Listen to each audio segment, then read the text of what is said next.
श्री वेद पुरुषाय नमः। नमस्कार। क्लास नंबर 631 श्रीमद् भगवद गीता जी शंकराचार्य जी के भाष्य के अनुसार आरंभ किया जाता है। ओम श्री सीता रामचंद्राभ्याम नमः। नमो गुरुभ्यः। ओम अथ काल देवताः श्री विक्रमी संवत् 2082 आश्विन शुक्ल पक्षः चतुर्थी शुक्रवारः विशाखा नक्षत्रम उत्तरायणम शरद ऋतुः। ओम तत्सत्। श्री शंकराचार्याय गुरवे नमः। प्राप्य पुण्यकृतां लोकान् उषित्वा शाश्वती समाः शुचीनां श्रीमतांगेः योगभ्रष्टोऽभिजायते। अध्याय नंबर 6 और श्लोक नंबर 41। पुस्तक है Gita press Gorakhpur, book number 10, Shankaracharya ji के भाष्य वाली भगवद गीता जी। अच्छा जी, तो भगवान श्री कृष्ण जी गुरु जी उत्तर दे रहे हैं अर्जुन के प्रश्न का। तो प्रश्न क्या था? प्रश्न था इस यज्ञ पुरुष के बारे में कि जो व्यक्ति जिसके वेद चक्षु खुल जाते हैं और वो भगवद गीता जी के बताए हुए मार्ग पे चलता है। वो क्या मार्ग है कि आप अपने वर्ण और आश्रम के अनुसार, जो आपके पिताजी का वर्ण आश्रम है, वर्ण है जिसमें आपने जन्म लिया है, ब्राह्मण क्षत्रिय वैश्य शूद्र इत्यादि, उसके अनुसार जो आपका धर्म बनता है, आप इस यज्ञ पुरुष में जो भी स्थान पे हैं जन्म से, उस कार्य को आप करते हैं और उस कार्य ने जो आपको पुण्य लोक आने वाले जन्मों में देने थे, उनका आप संकल्प छोड़कर कहते हैं कि मैं इस माया शरीर के अंदर अब बहुत घूम लिया। ये अविद्या कल्पित शरीर जो है, अज्ञान के कारण दिखने वाला जो सत्य का शरीर है, मैं उसके अंदर बार बार जन्म ले रहा हूँ, बार बार मृत्यु प्राप्त कर रहा हूँ। अब मुझे इस जन्म और मृत्यु से मोक्ष की इच्छा है। ऐसा जिस व्यक्ति में मोक्ष की इच्छा होती है वो अपने स्वधर्म को करता है, लेकिन फल पुण्य लोकों की इच्छा को छोड़ देता है। और वो क्यों कर्म करते हैं ऐसे व्यक्ति? वो अपना कर्म केवल यज्ञ की वृद्धि के लिए करते हैं और यज्ञ की वृद्धि के लिए कर्म करते हुए वो कर्म योगी कहलाते हैं। ऐसे गृहस्थ धीरे धीरे वो पक जाते हैं, उनका अंतःकरण शुद्ध हो जाता है, उनका मन माया के मृगों के पीछे नहीं भागता और वो फिर कर्म संन्यास के लिए तैयार हो जाते हैं और कर्म संन्यासी होके ध्यान योगी हो जाते हैं। वो केवल इस सारे संसार की, इस सारे यज्ञ की आत्मा में ध्यानस्थ रहते हैं। लेकिन अर्जुन जी का प्रश्न है कि ध्यानस्थ हुए व्यक्ति का ज्ञान को मोक्ष की प्राप्ति होनी चाहिए, लेकिन मोक्ष की प्राप्ति से पहले ही यदि ऐसे ध्यानस्थ व्यक्ति, उनका मृत्यु से पहले चित्त अंतरात्मा से चल हट जाए और किसी कारण माया में बह जाए, तो ना उनको पुण्य लोक मिले और ना उन्हें मोक्ष मिला, तो उनकी कैसी गति होगी? तो पिछले श्लोक में भगवान ने ये बताया कि हे पार्थ, ऐसा व्यक्ति जो है वो इस लोक में भी और आने वाले जन्म में भी वो नाश को नहीं प्राप्त होता, क्योंकि जो भी न ही कल्याण कृत, ये वेद के मार्ग, कल्याण मार्ग पे जो चला है वो कभी भी दुर्गति को प्राप्त नहीं होगा। दुर्गति का अर्थ बताया गया है कि जिस वर्ण में वो है उस वर्ण से नीचे की गति को वो प्राप्त नहीं होता। ठीक है, तो ये भगवान ने स्पष्ट किया कि हीन जन्म प्राप्ति दुर्गति है और उच्च जन्म प्राप्ति ऊंची गति है, उन्नति है। मनुष्य को सदा ऐसे ही कर्म करना चाहिए जिससे उसको हीन गति की प्राप्ति ना हो, उच्च गति की प्राप्ति हो। अर्थात वो अपने वर्णाश्रम क्रम में नीचे की गति से ऊपर की गति की तरफ जाए। ठीक है, अब भगवान बताने लगे हैं विस्तार में कि वो किस प्रकार गति को प्राप्त करता है। गति अर्थात कि कैसे कुल में जन्म को प्राप्त करता है। तो वो कहते हैं कि ऐसा व्यक्ति जिसको योग भ्रष्ट कहा गया है, अर्थात जिसने अपने पुण्य कर्मों से को पहले कहा कि मैं अपने पुण्य कर्मों के फलों को त्याग करता हूँ और कर्म योगी हुए, फिर कर्म सन्यासी हुए मोक्ष के लिए, लेकिन ना मोक्ष मिला ना पुण्य लोक। अब भगवान कह रहे हैं प्राप्य पुण्य कृतान लोकान। इसलिए अर्जुन को वो स्पष्ट कर रहे हैं कि जो पुण्य लोक का संकल्प उन्होंने अपने कर्मों से जिनको जीता था, लेकिन जीतने पर भी उन्होंने कहा था मुझे वैराग्य आ गया है, मैं अपने पुण्यकृत लोकों को नहीं इच्छा करता हूँ, और उन्होंने सन्यास की, मोक्ष की इच्छा की। फिर भी भगवान कहते हैं अगर मोक्ष नहीं मिलता तो पुण्य लोक मिलेंगे, और अगर मोक्ष मिल जाता है तो फिर लोकों की कहानी समाप्त हो गई। लेकिन ये नहीं होगा कि ना मोक्ष मिला और ना पुण्य लोक मिले और अधोगति मिल गई। ये बात समझ में आई? इसलिए ये बात समझना है कि प्राप्य पुण्य कृतान लोकान, पहले वो पुण्य कृत लोकों को प्राप्त करते हैं और उषित्वा उनमें रहकर कितनी देर तक, शाश्वती समाह, बहुत अपेक्षाकृत बहुत बड़े काल तक वहां रहते हैं। और फिर क्या होता है, शुचि नाम श्रीमताम गेहे, वो ऐसे घर में जन्म लेते हैं, ऐसे कुल में जन्म लेते हैं जो लोग शुचि हैं, शुद्ध हैं। शंकराचार्य जी बताएंगे कि शुद्ध का मतलब रोज अपने शरीर को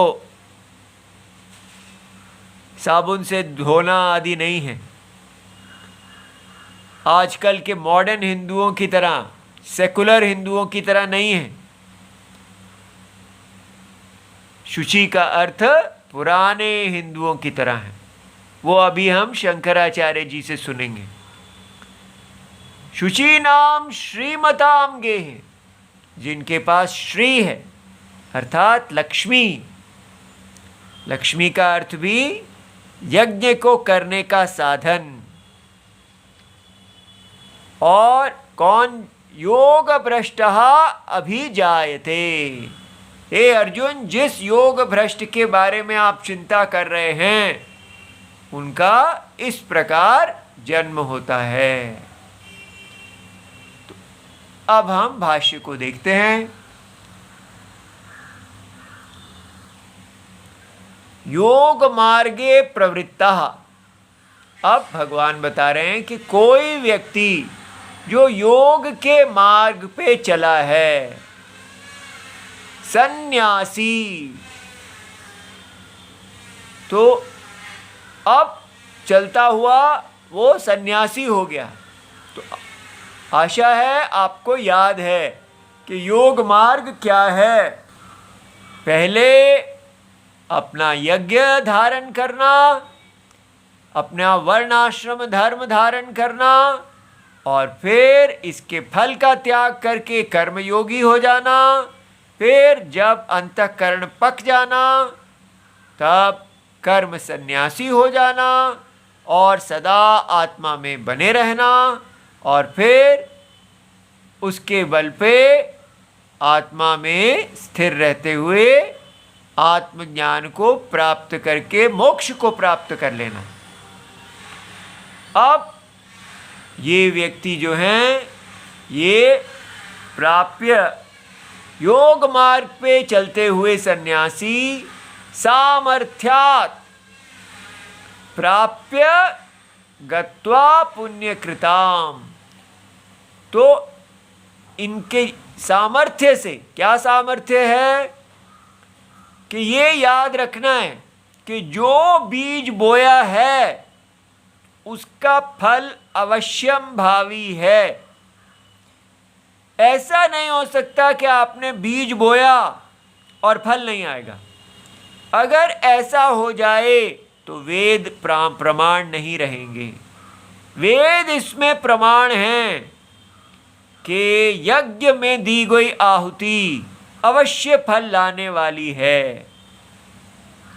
अगर ऐसी बात है तो फिर हम कैसे कह सकते हैं कि हे भगवान, मैं यज्ञ में आहुति डाल रहा हूँ लेकिन मुझे इस कर्म के फल की इच्छा नहीं है। भाई, अगर आप यज्ञ में आहुति डाल रहे हैं, बीज डाल रहे हैं और उसका फल है पुण्यकृत लोक, तो आएंगे। ध्यान से समझिए।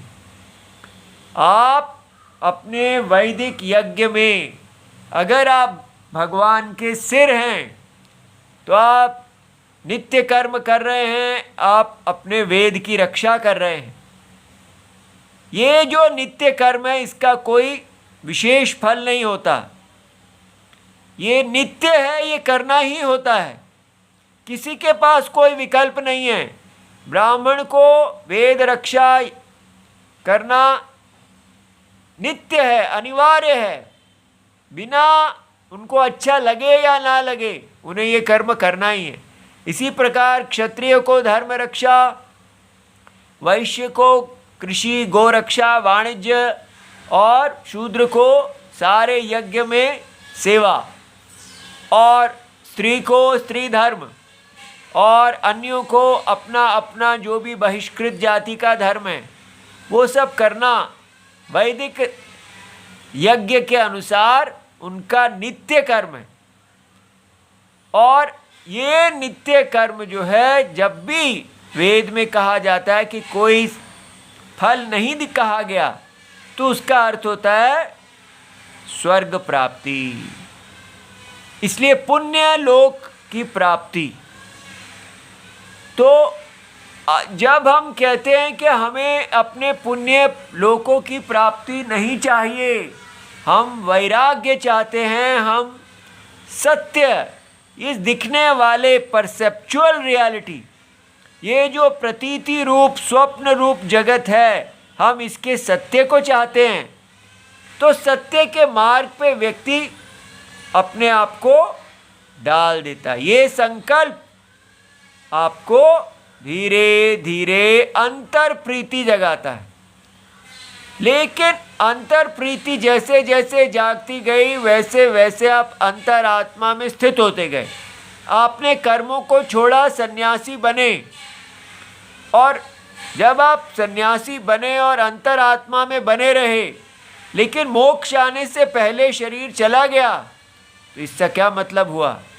आप कर्म और फल के अंदर ही रहे। मोक्ष का मतलब क्या है? आप समझ गए कि आप इस सारे स्वप्न की आत्मा हैं, तो ना करता है ना भोगता है। आप अकर्ता अभोक्ता आत्मा नारायण हैं, मायापति हैं। और इसलिए जो व्यक्ति ये समझ गया तो फिर वो कर्म और फल के क्षेत्र में रहा ही नहीं। ये बात समझना है। लेकिन जो अभी नहीं समझा, मोक्ष को नहीं प्राप्त हुआ, प्रयत्न कर रहा है, वो कर्म और फल के क्षेत्र में है, वो कर्म और फल को सत्य देखता है, तो उसके लिए जो बीज उसने बोए हैं उसके फल आएंगे। इसलिए जो पुण्य लोक उसने अपने वैदिक कर्मों के अनुष्ठान से कमाए थे, वो पुण्यकृत लोकों का फल आएगा। इसलिए कहा प्राप्य गत्वा पुण्यकृतान। ठीक है, वो कौन से होते हैं? अश्वमेधादि याजी नाम लोकान। वो लोक जिसमें अश्वमेध यज्ञ करने वाले, इतने बड़े करने वाले, यज्ञ को करने वाले जो लोक होते हैं, वो ऐसे योग मार्ग पे चलने वाले सन्यासी को प्राप्त हो जाते हैं। ठीक है, इतना बड़ा भगवान ने कहा। फिर क्या क्या इतना ही है? नहीं नहीं, तत्र च उषित्वा वासम अनुभूय। वहां पर वो क्या, वहां क्या होता है? क्या वो वहां बड़ी आइसक्रीम मिलती है, या वहां बहुत कैसे सुख होते हैं? ठीक है, क्या वहां शराब पीने को मिलती है? क्या मिलता है? अच्छी तरह समझिए, सुख क्या होता है? सुख का अर्थ है आत्मा के जितना आप समीप होंगे उतना आप सुखी होंगे, जितना आप आत्मा से दूर चले जाएंगे उतना आप दुखी होंगे। क्योंकि सुख जो है वो आत्मा का स्वरूप है। इसलिए जैसी उपाधि होगी वैसा ही सुख होगा। तो इसलिए ये जो कहा जा रहा है कि व्यक्ति पहले उच्च गति को प्राप्त करता है। उच्च गति का मतलब उपाधि। अगर आपकी उपाधि अधिक आत्मा के अनुकूल है तो वो ज़्यादा अधिक सुख देने वाली है, उसमें सत्व का प्राधान्यम है। इसलिए जो स्वर्ग आदि उच्च पुण्य से प्राप्त लोक होते हैं वो सूक्ष्म होते हैं, स्थूल नहीं होते। तो इसलिए जो देवताओं के लोक हैं, जो सत्य आदि लोक, जो इस प्रकार 7 ऊपर और 7 नीचे लोक बताए गए हैं, तो वो जो लोक हैं वो सूक्ष्म उपाधि के हैं। इसलिए वहाँ आत्मा का और निकटता है। आत्मा सूक्ष्मतम है, सर्वव्यापी है, तो वहाँ सबसे अधिक स्वभाव से ही आनंद है। इसलिए भोग, हम विषयों के भोग को ही आनंद समझते हैं, लेकिन केवल आत्मा के से सामीप्य आनंद है।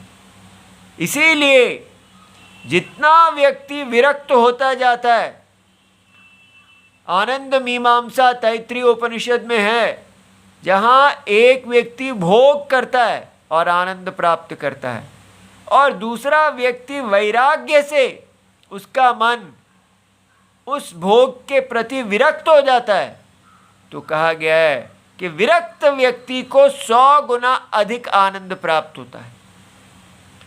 इसलिए वैराग्य का आनंद और भोग का आनंद यदि तुलना की जाए तो वैराग्य का आनंद 100 गुना अधिक है।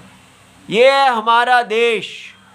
तो इस प्रकार पुण्यकृत लोकों में इच्छा की कमी है। जितनी जितनी आपकी भोग की इच्छा कम होती जाएगी, उतना आप पुण्य को प्राप्त, उतने आप शांत होते जाएंगे। तो ऐसी शांति को अनुभव करके शाश्वती समाह अर्थात संवत्सरान, बहुत से संवत्सर वर्ष, तद भोग क्षय, और क्योंकि वो अविद्या के अंदर है तो इसलिए उसका आपेक्षिक नित्यत्वम है। ये नित्याह कहा तो नित्य तो सदा चलना चाहिए, लेकिन वेद कहते हैं कि जो भी चीज किसी निमित्त से आई है, क्योंकि ये पुण्य का फल है और पुण्य नित्य नहीं होते, इसलिए इनका क्षय होगा। तो आप कितने भी ऊंचे पुण्य कर लें, पुण्य का फल जो है वो अनित्य ही होता है।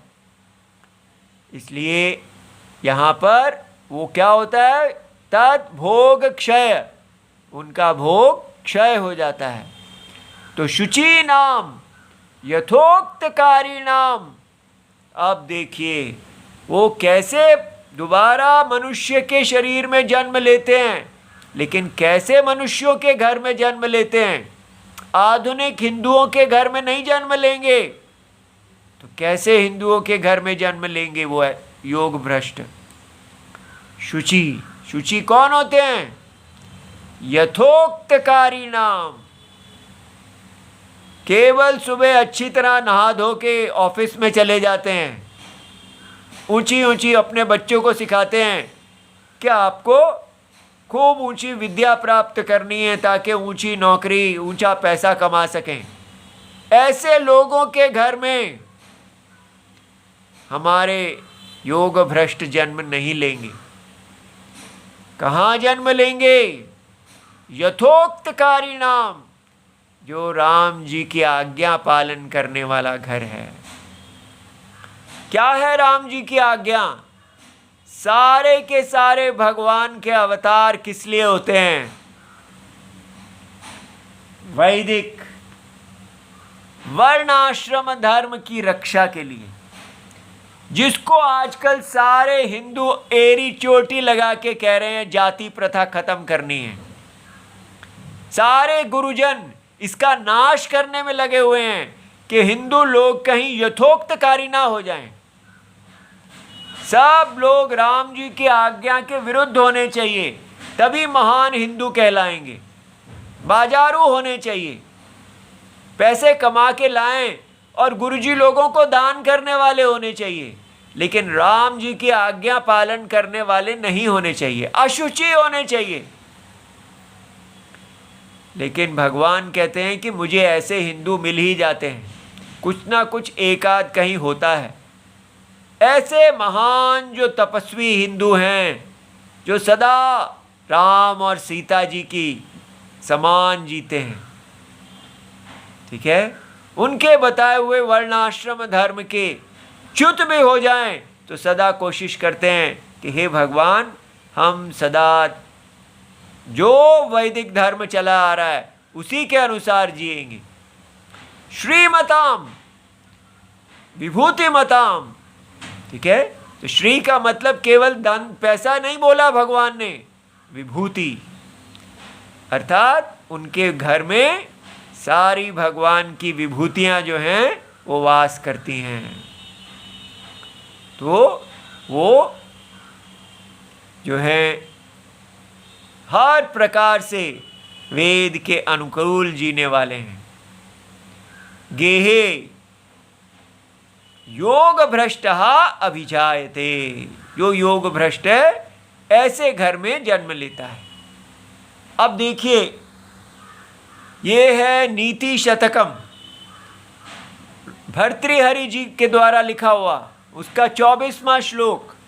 और ये क्या कहता है, सजातो ये न जाते न याति वंश समुन्नतिम परिवर्तिनि संसारे मृतक को वा न जायते। वो कहते हैं सजातः, वही जन्म लिया है। कौन है जिसके जन्म को आप कहेंगे कि वास्तव में भाई कोई जन्म लिया है? ये न जाते न, जिसके द्वारा जन्म लिए गए के द्वारा, जिस जन्म लिए गए के द्वारा क्या होता है? याति वंशः समुन्नतिम, जिस वंश में वो पैदा हुआ है उसका वंश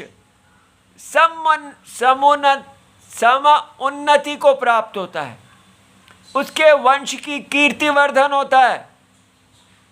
ऐसा व्यक्ति को कहेंगे कि भाई जन्म लिया है। तो बाकी क्यों? क्योंकि बाकी क्या? परिवर्तिनी संसारे चक्रवत परिवर्तनते, ये संसार, इसमें आना जाना तो लगा ही रहता है। मृतः कोवा ना जाए थे, कौन है जो मर जाएगा और दोबारा जन्म नहीं लेगा? ये आस्तिक देश है।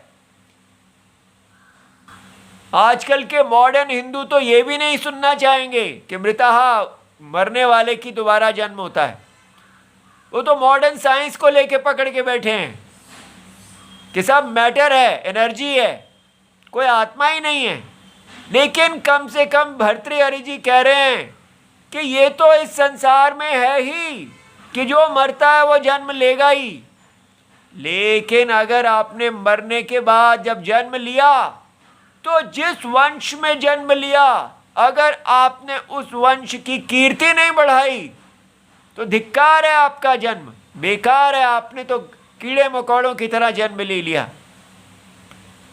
ये हमारा देश है। हर बच्चे को ये बताया जाता था कि आपने जहां जन्म लिया है उसी जन्म वंश में रहते हुए उसका कीर्तिवर्धन करो। लेकिन आजकल क्या बताया जा रहा है? वंश कुछ है ही नहीं, ये तो खानदानिज्म है। इसलिए आपको अपने माता पिता के नाम से नहीं जाना चाहिए, अपना नाम खुद बनाइए, ये बताया जा रहा है।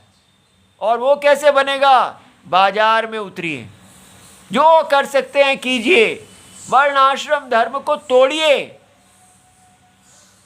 ये कितना उल्टा भारत हमको पढ़ाया जा रहा है। और देखिए, ये देखिए, कालिदास रघुवंश महाकाव्य, कालिदासः वर्णितानां राजा राज्ञां वंश विवरणम। कालिदास जी ने दिलीप राजा से लेके सारे के सारे राजाओं का वर्णन किया। जो ये देखिए, दशरथ, राम, और उसके आगे कहानी यहीं समाप्त नहीं हो गई। अतिथि, ये सब, नल, नभ, ये चलता जा रहा है। देवानिक, और उसके आगे ये देखिए, ये राम जी का रघुवंश चलता चलता, ये सारे राजा, इतने सारे, और इस वंश का राम जी सबसे बड़े, जिन्होंने अपने वंश का नाम वर्धन किया। ये कैसे संभव हुआ? ये संभव ये इसलिए हुआ क्योंकि एक तपस्या है। जब कालिदास जी आरंभ में कहते हैं कि मैं इन रघुवंश के राजाओं का वर्णन करने लगा हूँ, तो वो हर राजा का अलग अलग वर्णन नहीं करते, वो इन सारे राजाओं के लक्षणों को पहले आरंभ में कहते हैं कि इस वंश के राजाओं के ये लक्षण हैं। माने इतने सारे लोग आ गए और सबने उन लक्षणों का पालन किया। ये है हमारा भारत कि व्यक्ति किस प्रकार कुल में जन्म लेता है और वो कुल परंपरा हमारा स्वधर्म है। अब भगवान आगे अगले श्लोक में बताएंगे कि उससे भी आगे, अथवा योगिनामेव कुले भवति धीमताम, एतद्धि दुर्लभतरम लोके जन्म यदि दृशम। इसको हम कल देखेंगे कि भगवान कहते हैं कि यहाँ तो हमने कहा कि वो शुचि नाम ऐसे लोग जो शुचि हैं, श्रीमताम हैं, लेकिन उनका एक और विकल्प भी है कि वो योगियों के घर में पैदा होते हैं। और जहाँ क्या है, ऐसे योगी जो धीमताम हैं, जिनके पास आत्मज्ञान है, और ऐसे लोगों के घर जन्म लेना और भी दुर्लभ है। ठीक है, तो कृपया देखिए हमारा जो पुराना भारत है उसको इस प्रकार ना खोइए, उसको पुनः अपने हृदय में, हृदय मंदिर में स्थापित करें। ओम नमो भगवते वासुदेवाय। प्रणाम।